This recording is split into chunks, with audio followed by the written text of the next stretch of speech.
Welcome to back. আমি হৃদয় আছি আপনাদের সঙ্গে। আপনি শুনছেন ভূত এফএম, যেখানে মানুষের মুখে শোনা বাস্তব জীবনের রহস্যময় ও ভয়ঙ্কর ঘটনাগুলো তুলে ধরা হয়। আজ আপনাদের জন্য 3টি নতুন ঘটনা নিয়ে আমি চলে আসলাম আজকের 16 নম্বর এপিসোডে। আপনাদের ভালোবাসায় এতটুকু এগিয়ে আসতে পেরেছি। আপনাদের অনুরোধ ভাই, মেসেজ পড়া কমানোর ঘটনা বলেন। ভাই, তারা যেভাবে কষ্ট করে আমাদেরকে লিখে পাঠায়, এগুলো না পড়লে তো আসলে খারাপ শোনা যায়। আজকের ঘটনাটি পাঠিয়েছেন খুলনার একজন বড় ভাই। নিরাপত্তার কারণে আমরা তার পরিচয় গোপন রাখছি। চলুন তার মুখ থেকেই শুনি সেই ভয়ঙ্কর ঘটনা। আসসালামু আলাইকুম হৃদয় ভাই, আশা করি ভালো আছেন এবং ভালো থাকার চেষ্টা অবশ্যই করেন। এভাবেই ভূত এফএমকে এগিয়ে নিয়ে যান। শুভকামনা। আমার নাম বলছি না, কারণ আজও যদি কেউ এই ঘটনার সঙ্গে আমার নাম জড়িয়ে ফেলে তাহলে আমি হয়তো বাঁচব না। ঘটনাটা 2004-এর শেষের দিকের। আমি তখন চরম অভাবে দিন কাটাচ্ছিলাম।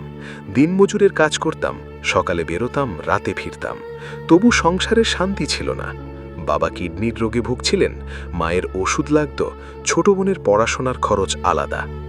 অনেক রাত না খেয়েও ঘুমিয়েছি। ঠিক তখনই আমার জীবনে আসে কুদ্দুস। লোকটাকে আগের থেকেই চিনতাম। গ্রামের মানুষ একটু এড়িয়েই চলত। কেউ বলতো দালালি করে, কেউ বলতো রাতের অদ্ভুত কাজের সঙ্গে জড়িত, তবে কেউ নিশ্চিত কিছু জানত না। এক সন্ধ্যায় বাজারের চায়ের দোকানে সে এসে আমার পাশে বসল। হাসতে হাসতে বলল, এভাবে আর কতদিন কষ্ট করবি? এক রাতেই এত টাকা আয় করতে পারবি যা তুই 1 মাসেও পারিস না। আমি অবাক হয়ে জিজ্ঞেস করলাম, কি কাজ? সে চারদিকে তাকিয়ে খুব আস্তে বলল, নতুন কবর থেকে লাশ তুলে দিতে হবে। আমার বুক কেঁপে উঠল। আমি উঠে চলে আসতে চেয়েছিলাম, কিন্তু বাড়ি ফিরে বাবার কাশির শব্দ, মায়ের চোখের পানি আর খালি চালের ড্রাম দেখে মনে হলো মানুষ অভাবে পড়লে এমন কাজও করতে পারে যা সে কোনোদিন কল্পনাও করেনি। 2 দিন পর আমি রাজি হয়ে গেলাম। প্রথম কাজ ছিল পাশের গ্রামের কবরস্থানে। রাত তখন 1টা, আকাশ মেঘে ঢাকা। আমরা দুজন নিঃশব্দে কবর খুঁড়তে লাগলাম। আমার হাত কাঁপছিল। প্রথমবার মৃত মানুষের কবর খুঁড়ছি। প্রায় আধ ঘন্টা পর কাফনে মোড়ানো দেহটা দেখা গেল। কুদ্দুস খুব স্বাভাবিকভাবে বলল, ভয় পাবি না, তাড়াতাড়ি ধর। আমরা দেহটা তুলে কবর আবার আগের মতো ভরে দিলাম। কবরস্থান থেকে আধা কিলোমিটার দূরে একটি সাদা মাইক্রোবাস দাঁড়িয়েছিল। ভেতরে 2 জন লোক, মুখ দেখা যাচ্ছিল না। তারা শুধু লাশটি নিল, আমার হাতে একটি খাম ধরিয়ে দিল। বাড়ি ফিরে দেখি ভেতরে 20,000 টাকা। জীবনে একসঙ্গে এত টাকা আমি কখনো দেখিনি। এরপর শুরু হলো আমার অন্ধকার জীবন। 1 মাসের মধ্যে আরও 3টি লাশ তুলে দিলাম। প্রতিবারই একই নিয়ম, রাত 12টার পর কাজ, নতুন কবর, মাইক্রোবাস, নগদ টাকা। কোনো কথা নয়, কোনো প্রশ্ন নয়। ধীরে ধীরে টাকার অভাব শেষ হয়ে গেল। বাবার চিকিৎসা শুরু হলো। বাড়িতে নতুন টিন পড়ল। মানুষ অবাক হয়ে জিজ্ঞেস করত, হঠাৎ এত টাকা কোথা থেকে পেলি? আমি শুধু হাসতাম। কিন্তু একটা বিষয় আমাকে সবসময় ভাবাতো, যারা লাশ নিত তারা কখনো আলোয় আসতো না। তাদের গায়ে সবসময় কালো কাপড়, হাতে কালো দস্তানা, আর তাদের একজনের গলায় সবসময় একটা অদ্ভুত লকেট ঝুলত, যেটা দেখলেই আমার শরীর কেঁপে উঠত। একদিন কুদ্দুস বলল, কাজ বেড়ে গেছে, আমরা 2 জন দিয়ে আর পারছি না, একজন বিশ্বস্ত লোক দরকার। আমি প্রথমে রাজি হইনি, কারণ যতই টাকা আসুক কাজটা যে অপরাধ সেটা আমি বুঝতাম। কিন্তু কুদ্দুস বলল, যাকে নিবি সে যেন মুখ না খোলে। অনেক ভেবে আমি আমার ছোটবেলার বন্ধু রাশেদকে সব খুলে বললাম। প্রথমে সে আমাকে পাগল বলেছিল, কিন্তু যখন শুনল 1 রাতেই 20,000 টাকা পাওয়া যায় তখন সে চুপ হয়ে গেল। 2 দিন পর সে নিজে এসে বলল, আমি রাজি। তারপর আমরা 3 জন মিলে আরও 3টি লাশ তুলে দিলাম, মোট 7টি। সবকিছু এত নিখুঁতভাবে হচ্ছিল যে মনে হচ্ছিল কেউ কোনোদিন আমাদের ধরতে পারবে না। কিন্তু 8ম কাজের আগের রাতে সবকিছু বদলে গেল। সেদিন প্রথমবার কালো পোশাকের লোকটি আমার দিকে সরাসরি তাকিয়ে বলল, আগামী রাতের কবরটা সাধারণ কবর নয়। কাজ শেষ না হওয়া পর্যন্ত কেউ পেছনে তাকাবে না, আর কবরের ভেতর থেকে যদি কোনো ডাক শুনতে পাও কোনো অবস্থাতেই উত্তর দেবে না। আমি অবাক হয়ে জিজ্ঞেস করলাম, কেন? লোকটা কোনো উত্তর দিল না, শুধু ধীরে ধীরে মুচকি হাসল। সেই হাসিটা আজও আমার দুঃস্বপ্ন হয়ে আছে। সেদিন বুঝতে পারিনি 8ম লাশটাই আমাদের জীবনের শেষ কাজ হতে চলেছে।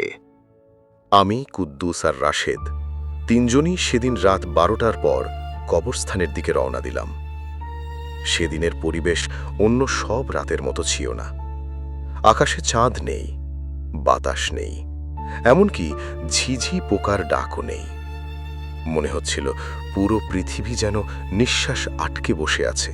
কবরস্থানে পৌঁছে দেখি নতুন কবরটা অন্য সব কবর থেকে একটু আলাদা।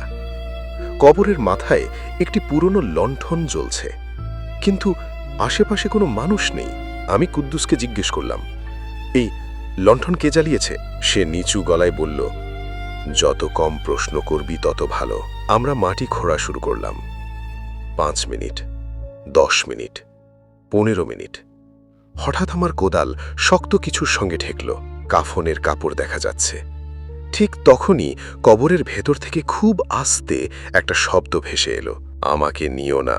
আমি কিছু বললাম না, কিন্তু রাশেদ কোদাল ফেলে দিয়ে বলল, কে কথা বলছে? তার কথা শেষ হতেই চারিদিকে হঠাৎ বরফের মতো ঠান্ডা বাতাস বয়ে গেল। লণ্ঠনের আলো নিভে গেল। অন্ধকারের মধ্যে আমরা শুধু নিজেদের হাঁপানোর শব্দ শুনতে পাচ্ছিলাম। কুদ্দুস চিৎকার করে বলল, লাশটা ধর, এখনই এখান থেকে বেরোতে হবে।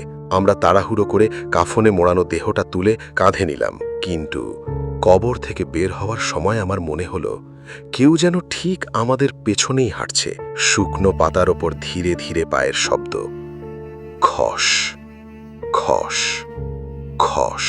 আমি পেছনে তাকাইনি, কিন্তু রাশেদ হঠাৎ থেমে গেল।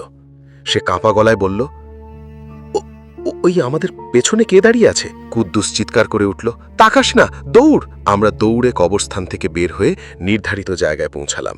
কিন্তু আজ কোনো মাইক্রোবাস ছিল না। দূরে দাঁড়িয়েছিল একটি পুরনো কালো অ্যাম্বুলেন্স। তার হেডলাইট নিজে থেকেই জ্বলে উঠল। দরজা ধীরে ধীরে খুলে গেল। ভেতরে 3 জন মানুষ বসেছিল, তাদের মুখ অন্ধকারে ঢাকা। তারা কোনো কথা না বলে লাশটা নিয়ে নিল। তারপর আমার হাতে একটা মোটা খাম ধরিয়ে দিল। আমি টাকা দেখারও সাহস করলাম না। ঠিক তখনই খেয়াল করলাম, রাশেদ কোথায়? সে তো আমাদের সঙ্গেই ছিল। চারিদিকে ডাকলাম, কোনো উত্তর নেই। তার মোবাইলে ফোন দিলাম, রিং হচ্ছে, কিন্তু শব্দটা আসছে কবরস্থানের দিক থেকে। আমরা আবার সেখানে ফিরে গেলাম। রাশেদের মোবাইলটা কবরের পাশে পড়ে আছে, কিন্তু মানুষটা নেই। মাটিতে শুধু গভীর কয়েকটা টানার দাগ, যেন কেউ তাকে অন্ধকারের দিকে টেনে নিয়ে গেছে। পরের দিন সকাল থেকে পুরো গ্রাম রাশেদকে খুঁজতে শুরু করল। থানায় খবর দেওয়া হলো, নদী, জঙ্গল, মাঠ সব জায়গায় খোঁজা হলো, কিন্তু রাশেদের আর কোনো খোঁজ পাওয়া গেল না। আমি কুদ্দুসকে খুঁজতে তার বাড়িতে গেলাম। সেখানে গিয়ে যা শুনলাম তাতে আমার বুকের রক্ত যেন শুকিয়ে গেল। লোকজন বলল, কুদ্দুস, সে তো 3 দিন আগে মারা গেছে। আমি বিশ্বাস করতে পারছিলাম না, কারণ গত রাতেও তো আমি তার সঙ্গে কাজ করেছি। সেদিন রাতে বাড়ি ফিরে সেই টাকার খাম খুললাম। ভেতরে টাকা নেই, শুধু পুরনো ভেজা কাফনের কাপড়ের ছোট ছোট টুকরো আর একটা কাগজ। তাতে কাপা হাতে লেখা মাত্র একটি লাইন, যারা মৃতদের শান্তি নষ্ট করে, একদিন তারাও শান্তি হারায়। সেই রাতের পর আমি আর কখনো কবরস্থানের কাছে যাইনি। আজও গভীর রাতে যদি হঠাৎ ভেজা মাটির গন্ধ পাই, মনে হয় অন্ধকারে কেউ দাঁড়িয়ে ফিসফিস করে বলছে, এবার তোমার পালা। গল্পটি এখানেই শেষ। যদি এমন রহস্যময় ও ভয়ঙ্কর গল্প ভালো লাগে, তাহলে ভূত এফএমের সঙ্গে থাকুন। আবার দেখা হবে নতুন এক ঘটনায়। আল্লাহ হাফেজ। এই ছিল আজকের ঘটনা। Welcome to back. আমি হৃদয়, আছি আপনাদের সঙ্গে। আপনি শুনছেন ভূত এফএম। ঘটনাটি আপনাদের কেমন লাগলো অবশ্যই কমেন্ট করে জানিয়ে দেবেন। যদি ঘটনাটি আপনাদের ভালো লেগে থাকে, তাহলে একটি লাইক দিয়ে আমাদের অনুপ্রাণিত করুন, আর বন্ধুদের সঙ্গে শেয়ার করে আমাদের পাশে থাকুন। আর আপনি যদি এখনও ভূত এফএম পরিবারের একজন সদস্য না হয়ে থাকেন, তাহলে এক্ষুনি সাবস্ক্রাইব করে আমাদের পরিবারের একজন সদস্য হয়ে যান। পাশে থাকা বেল আইকনটি অন করে রাখুন, যাতে আমাদের প্রকাশিত কোনো বাস্তব ঘটনা আপনার মিস না হয়। কারণ প্রতি রবিবার ও বৃহস্পতিবার রাত 11:30 আমরা নিয়ে আসি বাস্তব জীবনের রহস্যময়, শিহরণ জাগানো এবং ভয়ঙ্কর সব ঘটনা। তাহলে আজকের ঘটনাটির এখানেই সমাপ্তি। কিন্তু রাত এখনো অনেক বাকি। অন্ধকারের আড়ালে অপেক্ষা করছে আরও একটি অজানা বাস্তব ঘটনা, এমন একটি অভিজ্ঞতা যা শুনে হয়তো আপনার শরীরেও শীতল স্রোত বয়ে যেতে পারে। তাই কোথাও যাবেন না, কারণ এখনই শুরু হতে যাচ্ছে আমাদের আজকের পরবর্তী বাস্তব ঘটনা। চলুন আর দেরি না করে শুনে নেওয়া যাক সেই পরবর্তী রহস্যময় বাস্তব ঘটনাটি। আজ আবার শুনতে পাচ্ছেন শব্দটা? ভয়ের আরেক নাম ভূত.com।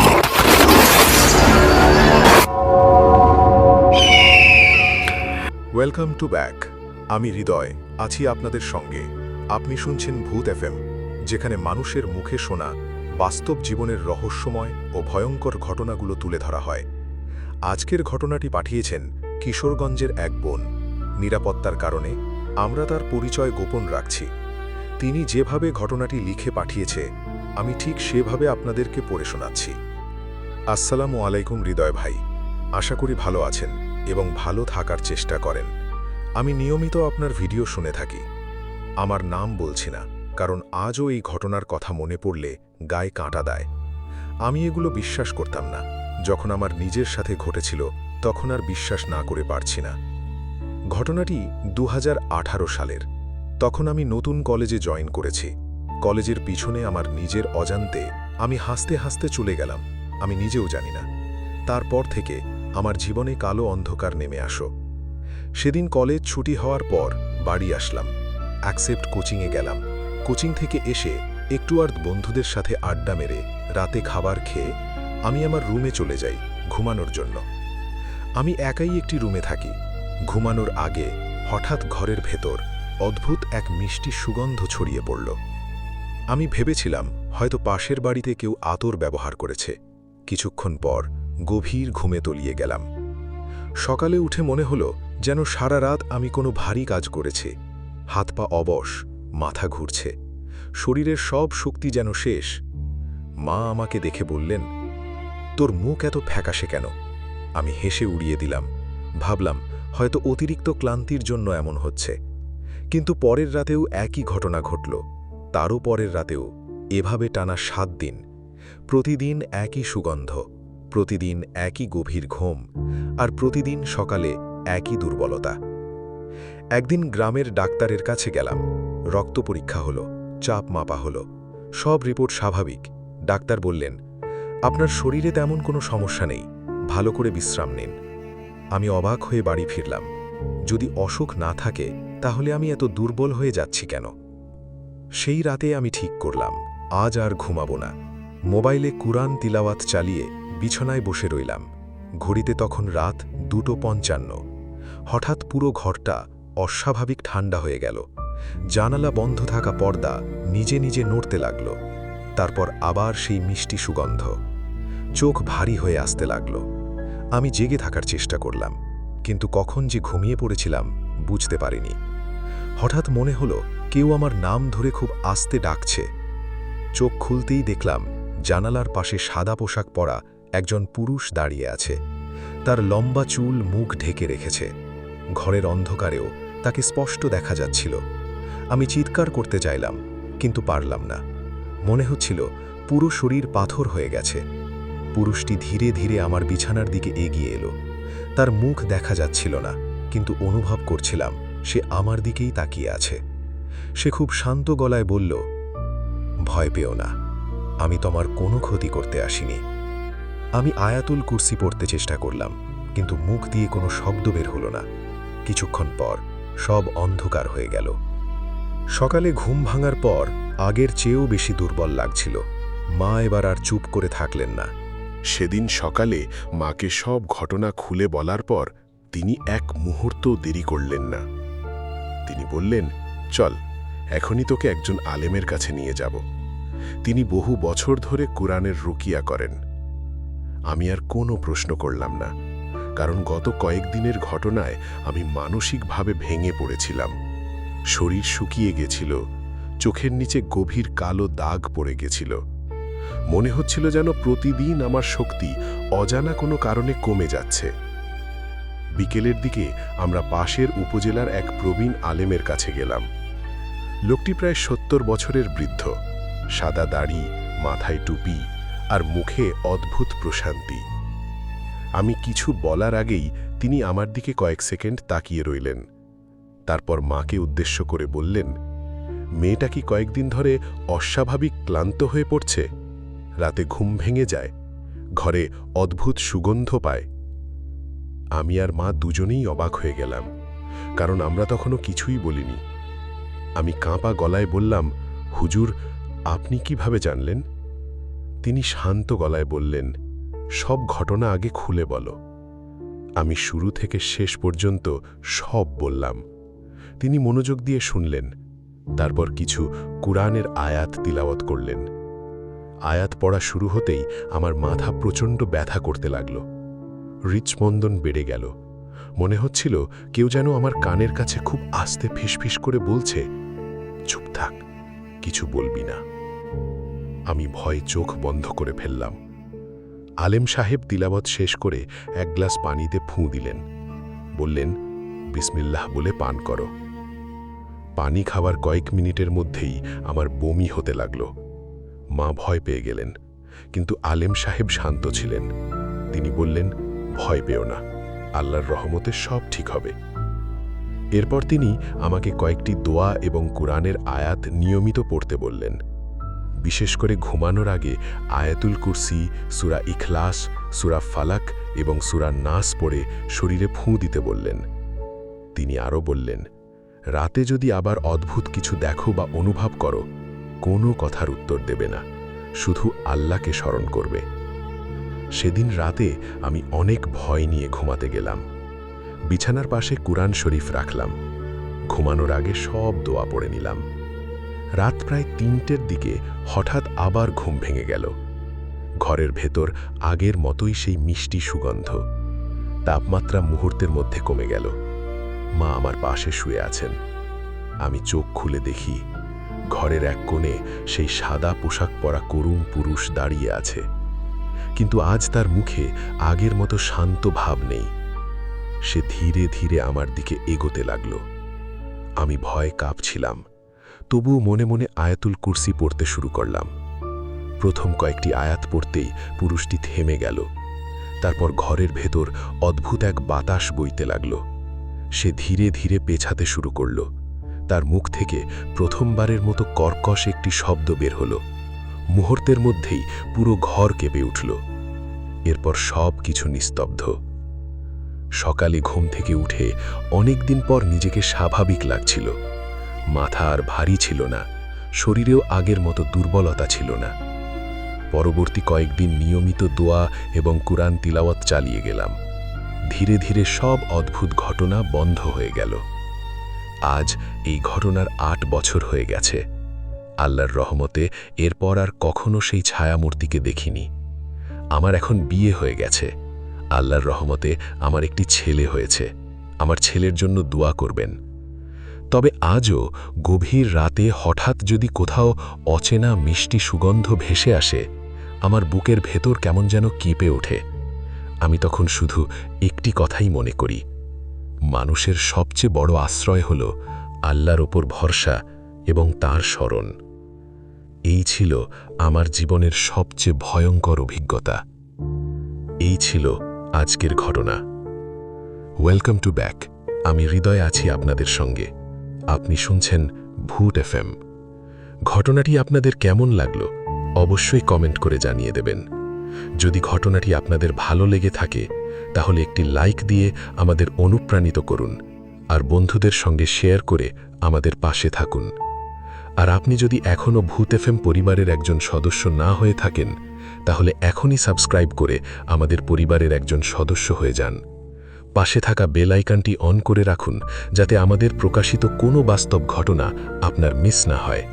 কারণ প্রতি রবিবার ও বৃহস্পতিবার রাত 11:30 আমরা নিয়ে আসি বাস্তব জীবনের রহস্যময়, শিহরণ জাগানো এবং ভয়ঙ্কর সব ঘটনা।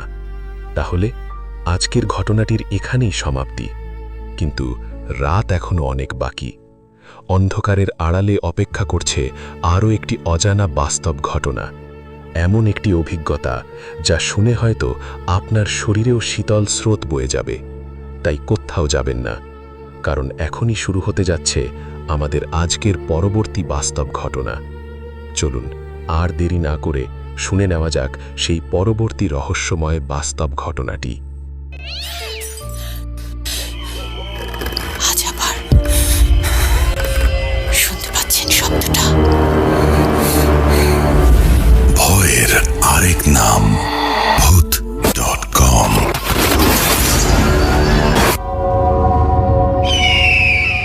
Welcome to back. আমি হৃদয়, আছি আপনাদের সঙ্গে। আপনি শুনছেন ভূত এফএম, যেখানে মানুষের মুখে শোনা বাস্তব জীবনের রহস্যময় ও ভয়ঙ্কর ঘটনাগুলো তুলে ধরা হয়। আজকের ঘটনাটি পাঠিয়েছেন সাতক্ষীরা জেলার শ্যামনগর উপজেলার বাসিন্দা মোহাম্মদ সোহেল। চলুন তার মুখ থেকেই শুনি সেই রাতের ঘটনা। আমার নাম মোহাম্মদ সোহেল। আমি পেশায় একজন জেলে। 2014 সাল থেকে সুন্দরবনে মাছ ও কাঁকড়া ধরার কাজ করছি। এই কাজ করতে গিয়ে অনেক বিপদের মুখোমুখি হয়েছি। একবার বাঘ খুব কাছ দিয়ে চলে গেছে, আরেকবার কুমির নৌকার পেছনে লেগেছিল। কিন্তু সেদিন যা ঘটেছিল তার সঙ্গে কোনো কিছুর তুলনা হয় না। ঘটনাটা 2022 সালের সেপ্টেম্বর মাসের। সকালে আমি, আমার ছোট ভাই রাকিব আর মাঝি জসিম, আমরা তিনজন শ্যামনগরের বুড়ি গোয়ালিনী ঘাট থেকে নৌকা নিয়ে বের হই। সেদিন আবহাওয়া ভালো ছিল। আমরা ঠিক করেছিলাম বিকেলের আগেই ফিরে আসব। সকাল থেকে মাছও ভালো উঠছিল।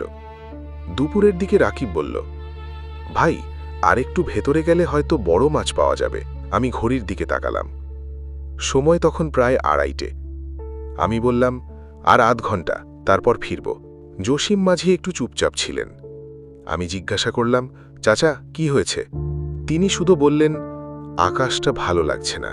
আমরা কথাটা গুরুত্ব দিলাম না। আরও ভেতরে ঢুকে গেলাম। বিকেল 4টের দিকে আবহাওয়া বদলে গেল। কালো মেঘে পুরো আকাশ ঢেকে গেল। কয়েক মিনিটের মধ্যেই প্রবল বৃষ্টি শুরু হলো। বৃষ্টির সঙ্গে তীব্র বাতাস। নৌকা সামলাতে কষ্ট হচ্ছিল। হঠাৎ জ্বরের মাঝে আমাদের নৌকাটি ইঞ্জিন বন্ধ হয়ে গেল। আমি কয়েকবার স্টার্ট দেওয়ার চেষ্টা করলাম, কোনো লাভ হলো না। স্রোতের টানে নৌকাটা ধীরে ধীরে একটি সরু খালের ভেতরে ঢুকে গেল। প্রায় 1.5 ঘন্টা পর বৃষ্টি থেমে গেল। চারদিকে অদ্ভুত নীরবতা। এদিক দিয়ে সন্ধে হয়ে গেল। সাধারণত সুন্দরবনে সবসময় পাখির ডাক বা ঝিঝি পোকার শব্দ শোনা যায়, কিন্তু তখন কিছুই ছিল না। আমি মোবাইল বের করলাম, নেটওয়ার্ক নেই। ঠিক তখন রাকিব খুব আস্তে বলল, ভাই, ওই দিকে একবার তাকাও। আমি টর্চের আলো খালের ডান পাশের পাড়ে ফেললাম। দূরে একজন মানুষ দাঁড়িয়ে আছে। দেখে মনে হলো একজন নারী। আমরা তিনজনেই ওই মহিলাটাকে দেখেছিলাম। হালকা সাদা রঙের কাপড় পরা, চুল কাঁধ পর্যন্ত নেমে এসেছে। সে নড়ছিল না, শুধু আমাদের দিকেই তাকিয়েছিল। আমি অবাক হয়ে বললাম, এই সময় এখানে একজন মহিলা এলো কিভাবে? জসিম মাঝি কোনো উত্তর দিলেন না। তার মুখটা ফ্যাকাশে হয়ে গেছিল। আমি চিৎকার করে বললাম, আপনি কি পথ হারিয়েছেন? কোনো উত্তর এলো না। কয়েক সেকেন্ড পর আবার টর্চের আলো ফেললাম। কেউ নেই। আমি ভাবলাম হয়তো গাছের ছায়াকে মানুষ ভেবেছি। রাকিব বলল, না ভাই, আমি স্পষ্ট দেখেছি। আমরা বিষয়টা নিয়ে আর কথা বাড়ালাম না। ঠিক তখনই আমাদের নৌকার পাশে শ করে পানিতে হাঁটার মতো শব্দ হলো। মনে হচ্ছিল কেউ খুব ধীরে ধীরে নৌকার চারপাশে ঘুরছে। আমি টর্চের আলো পানির ওপর ফেললাম। কেউ নেই। কিন্তু শব্দটা থামল না। জসিম মাঝি নিচু গলায় শুধু বললেন, আজ রাতটা কোনোভাবে পার করতে হবে। আমি তখনও বুঝতে পারিনি সেটা ছিল আমাদের জীবনের সবচেয়ে দীর্ঘ রাতের শুরু। আমি আর রাকিব দুজনেই টর্চের আলো এদিক ওদিক ফেলছিলাম, কিন্তু কিছুই দেখা যাচ্ছিল না। জসিম মাঝি খুব আস্তে বললেন, চাচা, আপনি এত ভয় পাচ্ছেন কেন? তিনি উত্তর দিলেন না, শুধু বইটা হাতে নিয়ে নৌকাটাকে স্রোত থেকে ছাড়ানোর চেষ্টা করতে লাগলেন। ঠিক তখনই আমাদের নৌকার পেছনে কেউ যেন 3 বার জোরে আঘাতের শব্দ হলো। মনে হলো কেউ যেন নিচ থেকে নৌকার গায়ে ধাক্কা দিচ্ছে। রাকিব ভয়ে উঠে দাঁড়ালো, বলল, ভাই, নিচে কিছু একটা আছে। আমি টর্চের আলো পানির মধ্যে ফেললাম। পানি খোলা, কিছুই দেখা যাচ্ছে না। কিন্তু কয়েক সেকেন্ড পর পানির উপর গোল গোল ঢেউ উঠতে শুরু করল। যেন কেউ ধীরে ধীরে হেঁটে সরে যাচ্ছে। হঠাৎ খালের ওপার থেকে একজন নারীর হাসির শব্দ ভেসে এলো। হাসিটা খুব জোরে নয়, কিন্তু এতটাই অস্বাভাবিক যে শরীরের লোম দাঁড়িয়ে গেল। আমরা তিনজন একই সঙ্গে ওপারে তাকালাম। আবার সেই নারী। এইবার তিনি আগের জায়গায় দাঁড়িয়ে নেই, আরও কাছে, আমাদের থেকে হয়তো 30-40 হাত দূরে। তিনি কোনো কথা বলছিলেন না, শুধু স্থির হয়ে তাকিয়েছিলেন। আমি সাহস করে টর্চের আলো তার মুখের দিকে ধরলাম। আলো পড়তেই তিনি ধীরে ধীরে পেছনের গাছের আড়ালে চলে গেলেন। আমি দৌড়ে নৌকার সামনের দিকে গিয়ে আবার আলো ফেললাম। কেউ নেই, চারদিকে শুধু গাছ আর অন্ধকার। ঠিক তখন রাকিব হঠাৎ বলল, ভাই, নৌকায় কাদামাখা পায়ের ছাপ এলো কোথা থেকে? আমি নিচে তাকিয়ে দেখি নৌকার কাঠের তলায় ভেজা কাদামাখা 3টি পায়ের ছাপ। ছাপগুলো নৌকার কিনারা থেকে শুরু হয়ে ঠিক মাঝখান পর্যন্ত এসেছে, তারপর হঠাৎ শেষ। যেন যে এসেছে সে হাওয়ায় মিলিয়ে গেছে। আমাদের তিনজনের কারোর পায়ে কাদা ছিল না। জসিম মাঝি আর এক মুহূর্ত সময় নষ্ট করলেন না। তিনি ইঞ্জিনে আবার স্টার্ট দিলেন। 3 বারের চেষ্টায় অবিশ্বাস্যভাবে এবার একবারেই ইঞ্জিন চালু হয়ে গেল। নৌকা ধীরে ধীরে খাল ছেড়ে মূল নদীর দিকে এগিয়ে যেতে লাগল। আমি একবার শেষবারের মতো পেছনে তাকালাম। খালের মুখে সেই নারী তখনও দাঁড়িয়ে, কিন্তু এবার মনে হলো তিনি আমাদের দিকে তাকিয়ে নেই। তিনি যেন নৌকার ভেতরে অন্য কাউকে দেখছেন। আমার বুকটা হঠাৎ ধক করে উঠল। আমি দ্রুত রাকিবের দিকে তাকালাম। রাকিব একদৃষ্টে খালের দিকে তাকিয়ে বিড়বিড় করে কি যেন বলছে। আমি তার কাঁধে হাত দিতেই সে চমকে উঠল, বলল, ভাই, তুমি কি শুনতে পাচ্ছ না? আমি বললাম, কি শুনব? সে কাঁপা গলায় উত্তর দিল, ওই মহিলা বারবার আমাকে নাম ধরে ডাকছে, বলছে, রাকিব, ফিরে আয়। আমি আর জসিম মাঝি একে অপরের দিকে তাকালাম। আমরা কেউ কোনো ডাক শুনিনি। সেই রাতের পর রাকিব আর আগের মতো ছিল না। বাড়ি ফিরে সে প্রায়ই একা একা বসে থাকত। মাঝরাতে ঘুম থেকে উঠে উঠানের দিকে তাকিয়ে থাকত। অনেকবার জিজ্ঞেস করেও সে কিছু বলতো না। শুধু একদিন আমাকে বলেছিল, ভাই, ওই রাতে খালের পাশে একজন ছিল, কিন্তু সে আমাদের দিকে তাকিয়েছিল না, শুধু আমার দিকেই তাকিয়েছিল। এর কয়েকদিন পর আমরা একজন অভিজ্ঞ আলেমের সঙ্গে দেখা করি। তিনি সব কথা শুনে আমাদের কোরআনের কিছু আয়াত নিয়মিত পড়তে বলেন আর আল্লাহর ওপর ভরসা রাখতে বলেন। আলহামদুলিল্লাহ, ধীরে ধীরে রাকিব স্বাভাবিক হয়ে ওঠে। আজও আমি সুন্দরবনে মাছ ধরতে যাই, কিন্তু 2022 সালের সেই খালের দিকে আর কোনো দিন নৌকা নিয়ে যাইনি। আমি জানি না সেদিন আমরা কাকে দেখেছিলাম। হয়তো পথহারা কোনো মানুষ, হয়তো চোখের ভুল, অথবা এমন কিছু যার ব্যাখ্যা আজও আমার জানা নেই। কিন্তু একটি বিষয় আমি নিশ্চিত জানি, সেই রাতের পর সুন্দরবনকে আমি আর কোনোদিন আগের মতো সাধারণ জঙ্গল মনে করতে পারিনি।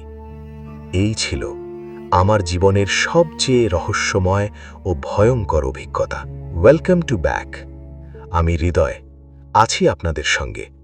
আশা করি আপনারা সবাই ভালো আছেন আর ভালো থাকার চেষ্টা করছেন। আপনারা শুনছেন ভূত এফএম।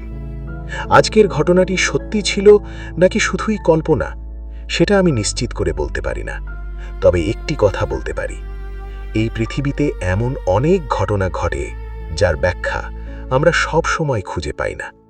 যদি আজকের গল্পটি আপনাদের ভালো লেগে থাকে, তাহলে ভিডিওটিতে একটি লাইক করবেন, আপনাদের বন্ধুদের সঙ্গে শেয়ার করবেন।